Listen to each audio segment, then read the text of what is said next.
What's the worst way your parents tried to control you? My parents told me to choose my N-word boyfriend or this family. I stared at them in disbelief. If you marry that gorilla, you're dead to us. No inheritance, nothing. But Michael is a doctor, I responded. He volunteers at church. He loves me. He's black, my mother said. Like that erased everything else. That's all that matters. Fine. I stood up, took off the family heirloom necklace my grandmother gave me, and set it on the table. Keep your inheritance. I choose love.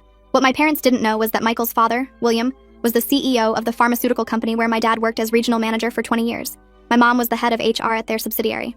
William had been quietly protecting them for the past 5 years. He'd buried every single complaint my father had against him. His legal team had been silently handling my mother screwing with reports, all as a favor to me, his future daughter-in-law. The Monday after I left, my father arrived at work to find his keycard deactivated. Security escorted him out with a cardboard box. Retroactive termination for creating a hostile work environment. 20 years of pension, gone. Stock options, voided. The official termination letter cited 14 incidents, all with dates, witnesses, and his own emails attached. My mother lasted until Wednesday. Federal investigators showed up with her falsified reports. She was given 2 choices: resign immediately with no severance or face federal charges. She resigned. They had 48 hours to vacate company housing they'd been living in rent-free. Week 2 was the domino effect. Without income, they couldn't pay for their foster children's specialized therapy. The state requires proof of financial stability for foster parents. The social worker came for a routine check and found my mother day drinking at 10 a.m., my father punching holes in walls. The boys, who they'd been fostering for adoption proceedings, were removed immediately. Their church found out why they'd really been fired that same week. The pastor asked them to take a break from their leadership roles. My father had been a deacon for 15 years.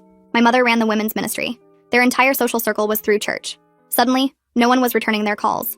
Their Wednesday Bible study group met without them. The church harvest festival they'd organized for a decade happened with new organizers. Week 3, the financial collapse accelerated. They tried to refinance the house but couldn't without jobs. The mortgage they'd been skating on with company bonuses was suddenly impossible. My father's brother, who'd borrowed $50,000 for his business with the promise of paying it back when things improved, blocked their calls.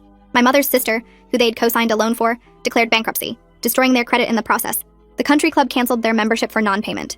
My father's golf buddies, all work connections, vanished. Then the health insurance ran out. My mother's diabetes medication cost $900 a month without coverage. My father's blood pressure pills, another $400. They tried to apply for marketplace insurance, but the only available plan cost $2,000 a month with their pre-existing conditions. My mother started rationing insulin. My father stopped taking his medication entirely. Within 2 weeks, my mother was in the ER with diabetic ketoacidosis. The bill was $48,000. My father's blood pressure spiked so high he had a minor stroke in the hospital parking lot. Another $62,000. Week 4 brought the lawsuits. 3 former employees from my father's team filed discrimination suits once they heard he'd been fired. Without the company's legal protection, he was personally liable. Each suit demanded $100,000 in damages. My mother was named in a federal investigation for falsifying data. The fine was $250,000 or 5 years in prison. Their lawyer required a $50,000 retainer they didn't have. The public defender they got instead told them to prepare for the